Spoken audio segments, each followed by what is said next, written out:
Phantom fans? I'm Sam, he's Justin, and this is a little preamble we're going to do leading into our draft recap special, the fourth annual Dump and Chase podcast draft recap special.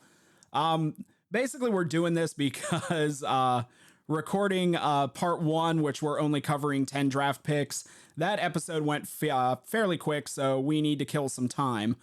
Now, we do have a couple things we can talk about to do so. The first thing we'll bring up is that, as you will notice, and I will point out in both episodes, Justin was not able to be there for the recording. I actually went up to Deep Freeze in Boardman, recorded live there with both GMs for the Phantoms. Justin was not able to make it, and when it was all said and done, that might have been a good thing. Yeah. I was at home, just finished up running some errands, and one of the worst storms that came through in, 25, 30 years and blew an 80-foot tree down 5 feet from my house. Yeah, that would have been fun to come home to. Plus, you probably would have been driving through it just to get home by the time we left Deep Freeze. Yeah, I live near Newton Falls, and it's very near the anniversary of the 85 tornado, and there was a lot, in the news about that, and just with that and it coming through and bringing back some bad memories. Yeah, it was a fun night, and I don't scare easy, but the sound of a tree coming down, and it clipped another tree and broke part of that off, and it was just one of those things that, yeah. So if you're listening to any of this and you are someone who owns a chainsaw and in the Newton Falls area, Justin would like to talk to you. Yeah, free firewood. Yeah. about what, 80 feet worth, or? Yeah, I'd say, probably about a 4 or 5 foot diameter through most of it. Yeah, it was one of those things. And all the kindling you can carry. Yeah, well, I've already got some of the smaller stuff chopped up before my pitiful electric chainsaw couldn't handle it. How big is the chainsaw? I think about a 14 blade. For a tree that's 5 feet in diameter. Yeah, at least. So that'd be the equivalent of like carving a Thanksgiving turkey then with a butter knife. Yeah, I got some of the branches chopped off, and then, yeah. Yep. So, we got to record both of the draft episodes, part one and part two, which what you'll be hearing in a little bit will be part one. Here just to kill a little bit of time, because like I said, the episode came up a little bit short. But we do have some Phantoms news in the meantime. The year-end awards came out for the USHL. And there were 3 Phantoms that were named in some of those awards. Starting off with, of course, defenseman Trey Taylor. He was named to the All-USHL third team. I think it's a little low. My personal opinion, I think he should have been at least second team. But again, a lot of sometimes with these awards, it's just nice to be noticed. Yeah, I'm pretty sure a lot of the people, even outside of the Phantoms fan base, agree with you on that one. But playing in Youngstown, sometimes that's just how it goes. Yeah. Another one, Adam Ingram. He was named to the All-USHL rookie first team. Yeah. I mean, that sounds right to me. That's exactly where he belongs. Yeah, I mean, that's one place I could see him making, the third team for the All-Star. But again, this is Youngstown. You take what scraps you can get. Yeah, him making it onto the all rookie first team. He's somebody I think maybe should have been on like the All-USHL third team. So yeah, I agree with you there. And then of course, the last one, that would be Jacob Fowler. Lord, who would make that mistake? You'd think I'd work for the league or something like that. Yes, in case anybody missed it, when the league sent this out on social media, they did not say Jacob Fowler, they said Owen Fowler. So kudos once again for making that mistake. Yeah, once again. I mean, they did get his last name and the team right, so I guess 2 out of 3. Yeah, Jacob Fowler, he was named to the All-USHL rookie second team. I'm not going to get greedy on this one, but just in and of itself that he was able to make it onto the second team, being a January call-up and only playing 18 games in the league and one playoff game. Yeah. Again, welcome to Youngstown. But yeah, this was a nice one. I mean, not even in the league long enough to have enough minutes to, actually be considered a qualified goalie, as far as, statistical rankings and stuff like that with goaltenders in the Eastern Conference. But he picks up all rookie second team, only playing 19 games. Yeah. So, yeah, I just wish they would double check. That edit button that we're being teased with that Twitter is going to have someday could not come fast enough.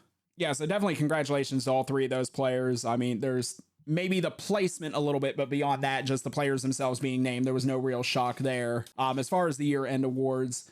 But like I said, yeah, coming up here, we will have, you will be hearing the draft recap episodes. Part 1 will be coming up. Part 2 will be the next episode released after this. Like I said, Justin wasn't able to be there. So it'll basically be me flying solo, talking with Jason Deskins and Ryan Kosecki. Both episodes actually turned out really incredible. I mean, if you're going to have a draft episode and you're going to go over a lot of these picks, and I mean, we've really had to piecemeal things together in the past as far as trying to find scouting reports and everything else. It was a lot easier just asking the guys who drafted them. That I can't agree with more, especially this year since, there has been very little information to go on. Yeah. All right. So with that, we're going to take a commercial break. And when we come back from the break, Justin will be gone because it would have been last Wednesday and he was out in his yard playing Wizard of Oz. So yeah, this will be the last you'll be hearing of Justin in these episodes. But yeah, so stick around. Right after the break here, you'll be hearing part 1 that was recorded at Deep Freeze with both of the GMs of the Youngstown Phantoms, and that will be coming up right here on Western Reserve Radio.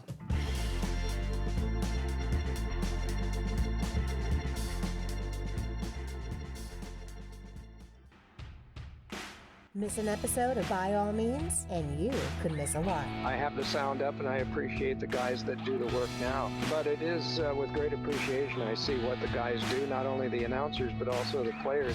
So we've had wonderful playoffs. I mean, single, double, triple overtime games. It's been fantastic. By All Means, Tuesdays at 5, right here on Western Reserve Radio and streaming live on westernreserveradio.com.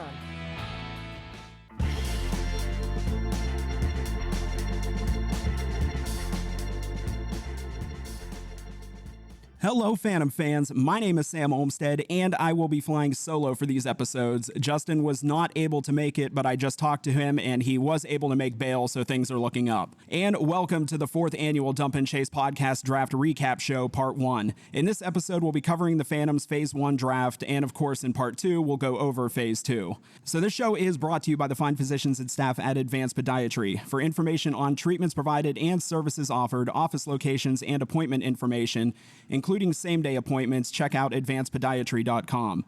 Thank you, everyone, for tuning in, whether it is on Western Reserve Radio, YouTube, or wherever you listen to your favorite podcasts. So on May 2nd and 3rd, the Phantoms selected 30 players between the Phase 1 and Phase 2 drafts. So if you're going to do a draft recap special, who better to talk to than the gentleman who made those selections? So first up, we welcome back to the show Phantoms Co-General Manager Jason Deskins. So Jason, by being here again, I guess you didn't learn your lesson after the last time. No, I'm a glutton for punishment, buddy. And our second guest is making his first appearance on the show, so right now he apparently just doesn't know any better. I am, of course, talking about Co-General Manager Ryan Kosecki. Ryan, welcome to the Dump and Chase podcast, and I'm guessing Jason did not warn you about this. No, he did not give me a heads up, and thanks for having us on, Sam. All right. So the big news going into this offseason, of course, is new head coach Ryan Ward. He's been, he went on Ghost Stories with Matt Lipsack. He was on our show, Ohio Hockey Digest. He went on By All Means with Mark Means on Western Reserve Radio. So we've heard his side of the story. What is your guys' side of the story as far as selecting Ryan Ward as the 6th head coach in Phantoms history? We wanted someone that, fit our style and thought the game the same way as Jason and myself. And, I've known Ryan since 2017 when he was with the Sioux Greyhounds. I knew he thought the game at an elite level. And like to coach the game the same way that Jason and I do. We are all in the same coaching circle. And through our relationships with that, we were able to speak with him and interview him and select him as our next head coach. All right, Jason, last time you were on the show, we had talked about, the draft capital that you guys had built up. Phase 1 has 10 rounds, 15 picks around, 150 players selected in phase 1. Phantoms took 10 players. All of those were in the top 84 picks, and the last pick was in the second round. So, I mean, how did that work out for you, having that big of a selection process in that few rounds? Yeah, I think for us, one of our targets that we've consistently vocalized has been to acquire as many picks as early as possible in the phase 1 draft, and having 11 picks initially in the first 6 rounds, put us in a position where we feel that we were able to target and prioritize our draft list so that we could get players that we truly felt were going to be able to play Youngstown Phantoms hockey. It puts you in a position, obviously, where you're picking early, you're picking often. Typically, when you go through this process, you have your list of players ranked out, and when you're picking that early and that often in the draft, you're highly likely to acquire players' rights that you really like and obviously want to make a part of your organization. So we were very fortunate to be in a positive position leading into the draft, and obviously coming out of the draft with players that we really feel confident in, and we think they're going to play in the USHL and for the Youngstown Phantoms in particular. All right, so Ryan, at least it was what it looked like on the draft board. The Phantoms had a draft day trade with Fargo, Youngstown picking up a second-round pick, giving up a third and fourth pick. Was there all that was to that trade? Was that an easy trade to make, or did that take a little bit of negotiation? Yeah, I mean, we felt that there was a lot more top-end talent at the high-end rounds of the draft, and we thought that if we were able to move up into that second round to acquire another second-round pick, that we would be able to get another player that we, really wanted, and one that we thought could step into the USHL right away within a year or two and be ready to go and be a top-end USHL contributor. All right, so anybody playing the home game, the Phase 1 draft is for first-year eligible players. This season, it is 2006 birth year. So right away, we're going to jump into the first pick. I mean, this is kind of an historic pick for you. All of the scouting, all of the meetings, everything you've gone through, this was your guys' first USHL draft pick. So first round, the 9th pick, Torrey Pittner from El Cerrito, California, spent last season with South Kent Selects. What about him above everybody else made him the guy you wanted to take with your first pick? Yeah, I think Torrey, he's a big mobile right shot defenseman, has a high hockey IQ, makes plays in all areas of the ice, can lead your team out of your own zone, which we feel was something we really wanted to focus on. Torrey has the ability to run a power play. He also defends at a high level. He's big, he's long, he's tough to play against. This is a kid that was ranked extremely high on our draft board, and I think we've made it no secret that we were going to build from the net out, and wanted to make sure that we acquire as many high-end defensemen in phase 1 as we possibly could, and we think Torrey is going to become a cornerstone for our D-core here in Youngstown for years to come. So the next 2 picks in the Phase 1 draft, both second-round picks, were from the Windy City Storm. This was somebody new coach Ryan Ward had a lot of familiarity with. He described both of these kids as culture drivers. So we'll start with 20th overall pick, forward Grant Young from Boulder, Colorado. Yeah, I mean, Grant's a right shot forward, good size, great speed, high IQ. And the thing that, we loved about Grant is his work ethic. I mean, you watch the kid and he comes back just as hard as he does going up on the offensive side. He thinks it really well. He makes his teammates better. High motor, and he can put the puck in the net, and we think he's going to be a great USHL player for us. Okay, then moving on to pick 24, that is Finn McLaughlin, defenseman from Canmore, Alberta. Where does he fit in as far as the future, especially when you talk about building out in the defense and everything else? Where will Finn fit into that in the coming years? Yeah, I mean, I think for us, again, going back to the D side, Finn is a cerebral, puck-moving defenseman, quarterback's a power play as well, left shot. He has good size. His best hockey's in front of him. That's the part I think that we're all most excited about with Finn is what you see is not necessarily what you get. Finn's going to be playing in Canmore this year in the Alberta Junior League, which is going to be a great experience for him. We've found that kids who play junior hockey at a young age tend to have a shorter acclimation period to the USHL when they get here. And we expect Finn to be a contributor in our lineup on the back end as early as next season, pending his development. So very excited about Finn. Again, the back end has been very important to us, and Finn's just another piece that can help us exit our zone and help us, through the speed zone and the neutral zone, and be a guy in the offensive side that can create opportunities for us to put more pucks in the net, which is going to be well needed in the Eastern Conference. Now, we're going to discuss this later on with you guys and your respective teams that you also coach. With Ryan, being who he is with the Windy City Storm program and everything like that, how much of that is an advantage to him as far as already having players in camp that he is, that familiar with?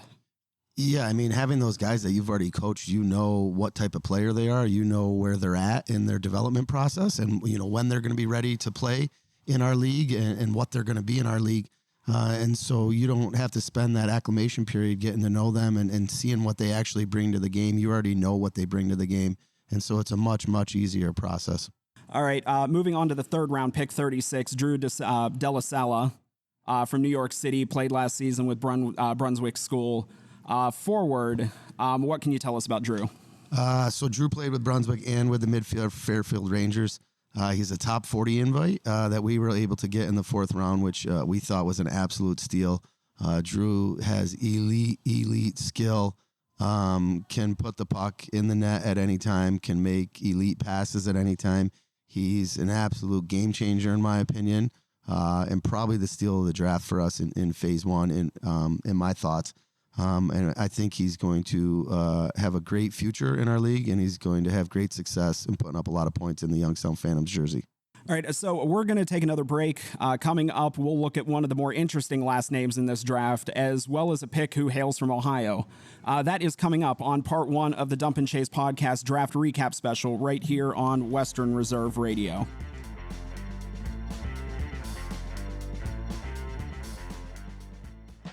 Advanced Podiatry has been making happy feet in the Mahoning Valley for 35 years. Our offices are located in Cortland, Champion, Austintown, Columbiana, and Howland. Our Howland office has relocated to 8601 East Market Street in Howland Corners. Advanced Podiatry offers sports medicine and treatment plans for all ages. You can also request an appointment online by visiting our website at advancedpodiatry.com. Advanced Podiatry, where surgery is always a last resort.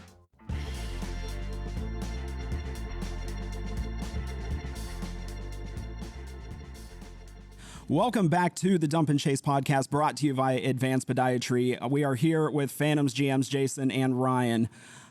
So we're going to jump ahead to pick 43, defenseman Landon Stringfellow from Andover, Minnesota. Spent last season with the Andover Huskies. Where does, I'm trying to think of a different way to say this every time, where does Landon fit into your plans here?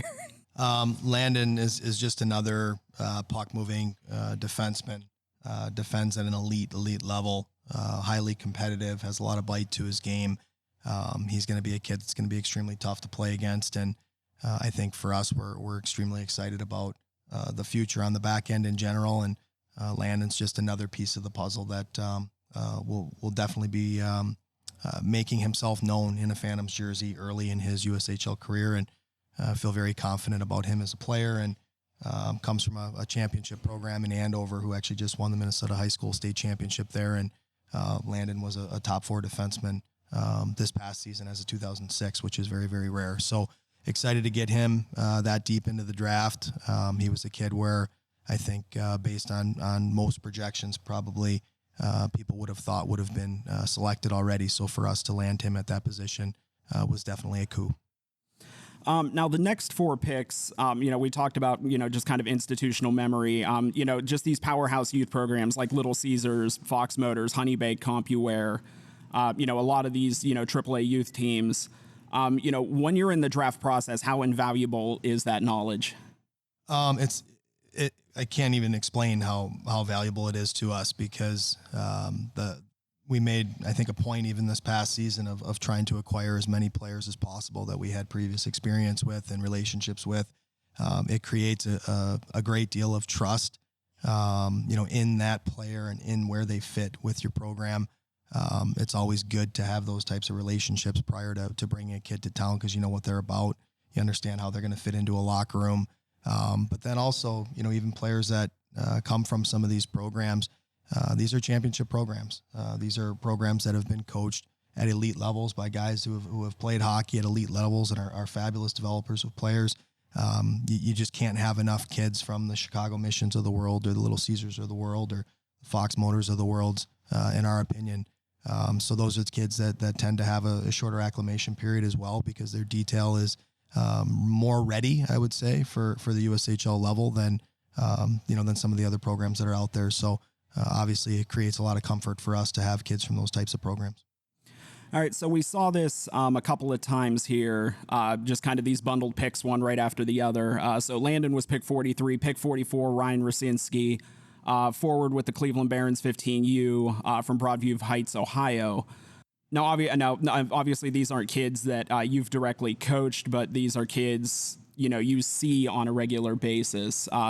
So what was it about Ryan that you guys pulled the trigger here? Yeah, I coached against Ryan in the Tier 1 Elite League, so I saw Ryan plenty of times this year. The best way to describe Ryan Rosinski is he's just a hockey player. The kid does everything well. He does it in all three zones. He's tough. He's great on the face-offs. He'll score goals. He thinks it really well. He's really good at finding those little soft spots in the offensive zone where the defense isn't. And he's tough to play against, and he's a late birth year. So we think he's just starting to come into his own, and, when he grows, and he's going to be a really good hockey player. And whenever you can get local players, it's even the cherry on top. Yeah, and there's a few things about Ryan that I think are important to talk about. Number one, obviously, Ryan mentioned that he's a late birth date, provides more time for him to play in our league and more time to develop. The second thing is I actually coached Ryan in the World Selects Invitational last summer. So I know him as a kid. I know the family. I know him as a teammate. There's a lot of trust there with what he brings to the table in that regard as well. And I think when you look at lineage, there's a big-time lineage there as well. His dad played at Western Michigan, was an NHL draft pick. Dad's about 6'3". Mom was a figure skater. There's a great deal of comfort in the background and the type of family that this kid comes from, and we're can't even describe how excited we are to see where he can get to over the course of the next couple of years here. So when you guys are on the bench or coaching these games, do you ever kind of have those moments where you're seeing somebody on the other team and you just kind of make a note in the back of your kid, like, I want that kid playing for me? Drew Delasala. We played them twice. We beat them 6-5 and we lost 4-3, and it was unbelievable. I think he had 9 points in 2 games versus us. So yeah, it definitely happens. I know for myself, I'm always looking over at my assistant coach going, who the heck is that kid over there? So it's great experience to be able to coach against a player that has that type of impact on a game, because you definitely notice it when you're behind the bench. So not only are you drafting this kid, it's also kind of a sense of relief, and it's like now he'll be playing on my side instead of having to game plan against him. Yeah, any kid who scores 9 points in 2 games, you definitely want him on your side as opposed to playing against you. Okay, so moving on to pick 50, Luke Osborne, defenseman from Plymouth, Michigan. Last year was with CompuWare 15U. Luke was one. I noticed quite a few different people on social media when this pick came out, talking about, kind of, 4th, 5th round, those type of picks, saying Luke was an absolute steal. Do you believe that's the case? Yeah, I think he was a huge steal. It's a Michigan kid that we know very well from the CompuWare program. Luke's not the kid that was dominating, hockey at Pee-wees and Bantams. He's just starting to come into his own and just starting to grow into his body. He's a little long, a little lanky, just starting to develop off the ice and on the ice. And just like Jason said, we're trying to build from the net out, and Luke's another one of those guys that's going to be an absolute stud in the USHL for us, and we're so excited to be adding him to our program. Yeah, another late birth date as well, and I actually just coached Luke this past weekend at World Selects out in Boston, and I can tell you he is everything that people are advertising. Okay, and with that, it's time for another commercial break and the ceremonial keg stand that will go along with it. So more with Jason and Ryan and the final picks from the Phase 1 draft coming up on Western Reserve Radio.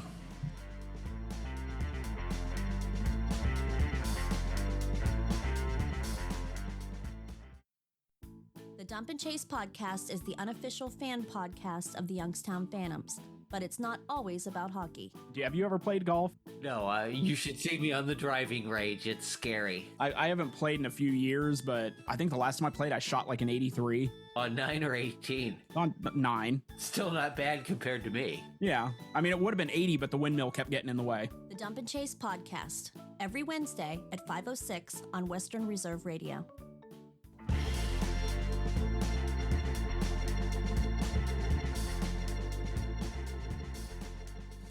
And we're back here on the Dump and Chase podcast draft recap brought to you by Advanced Podiatry. I feel like we got a little bit of a break in the draft last year. The names were not all that ridiculous. It was a little bit easier to deal with. When I saw the 68th overall pick in round 5 pop up, I kind of panicked a little bit until I realized he's a Little Caesars kid.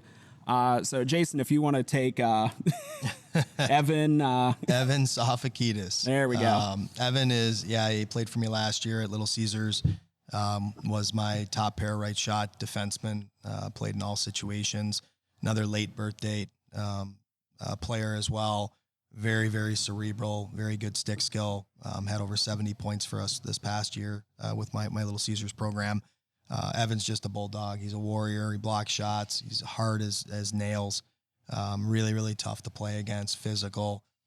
One of those guys that I think is going to translate to, a good, solid 200-foot defenseman in this league that's going to play in tough situations, and he's going to make the lives of other players really, really hard to play against him. So, great player, great kid, super intelligent, and again, another late birth date, and another defenseman. So we're excited about Evan.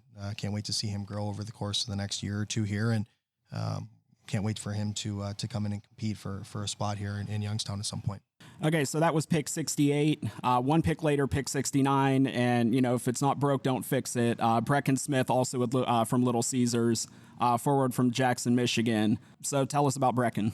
Another late birth date. Brecken also is a centerman. I think if you look at our draft, we drafted 4 centermen, I want to say 5 defensemen and a winger. So we made a pretty big priority on up the middle and at the dot, and then obviously on the back end for our future. And Brecken is the epitome of a 200-foot, all 3-zone hockey player. He's got a lot of similarities actually to Ryan Rosinski. He is one of the best shot blockers I've ever coached, and one of the best shot blockers I've actually ever seen come through midget hockey. He's unbelievable on the penalty kill. He's a warrior at the dot. He's great in his own zone. He's got really, really good offensive tools, and I actually think very underrated offensive tools. Can play all 3 forward positions, but really thrive for us up the middle of the rink there as the season finished, and just an elite human being and character kid. Brecken is going to 100% make a name for himself in the USHL at some point, and he's going to be an extremely valuable player for the Youngstown Phantoms. All right, and then your guys' final pick, which came in the 6th round, the 84th overall, Diego Buttazzoni, forward from Langley, British Columbia, especially following the draft these past so many years, to be talking about the final pick in the Phase 1 draft, and this is a 6th round pick. Yeah, I mean, that's what, like Jason said earlier, we were able to, not only acquire picks, but we were able to acquire high picks. So when the higher you're picking, the better players you're getting. Diego was a kid that we took out of Western Canada, who as an 06 actually played 3 games in the BCHL and put up 3 points as an 06. So next year he's going to play in the BCHL. So just like Finn McLaughlin, he's going to have a year of Junior A experience under his belt before he comes to Youngstown. He has already at 15 years old an elite NHL shot. He can absolutely wire the puck. He's a great playmaker as well, and we think he's going to have tons of success in the USHL when he puts on a Youngstown Phantoms uniform. All right, so that right there does it for Phase 1. So to wrap this up, just going back to the first round real quick, you had the 9th selection overall, 8 picks before that with a couple of tenders thrown in there. So I guess my question would be, if you had the first overall selection, would Torrey Pittner have been your pick? That's a great question. My response would be that he definitely would have been in the mix for that pick. I think for us, having a priority on the back end, was something obviously that's always been a focal point for us. So Torrey would have definitely been in the mix for that number 1 overall pick. And don't want to slight other players because obviously there was a lot of talented players as well that were picked before Torrey, but we're very, very happy with Torrey Pittner in the first round. All right, and that will close out phase 1. We're going to take our last break here, and then we'll wrap up this episode and preview part 2, which, of course, will cover phase 2 of the draft. So stick around right here on Western Reserve Radio.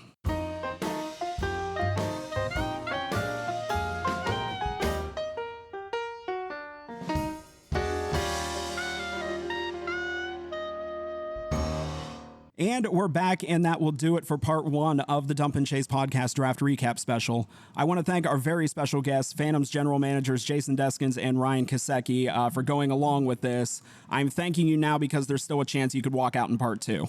No, we're not going anywhere.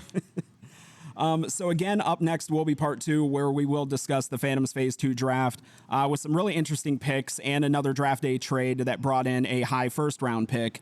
So as always, the Dump and Chase podcast is sponsored by Advanced Podiatry.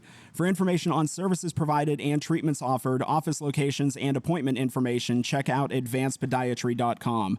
You can hear the Dump and Chase podcast Wednesdays on Western Reserve Radio at 5:06, either on westernreserveradio.com, the TuneIn or Live 365 apps, the Western Reserve Radio Facebook and Twitter pages, and the Youngstown Phantoms Facebook page.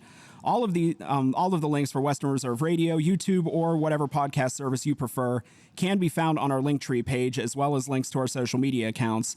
That link will be in the description of however you have chosen to listen to this episode. So for the detained Justin Irwin and our special guests, Jason Deskins and Ryan Kosecki, I'm Sam Olmstead.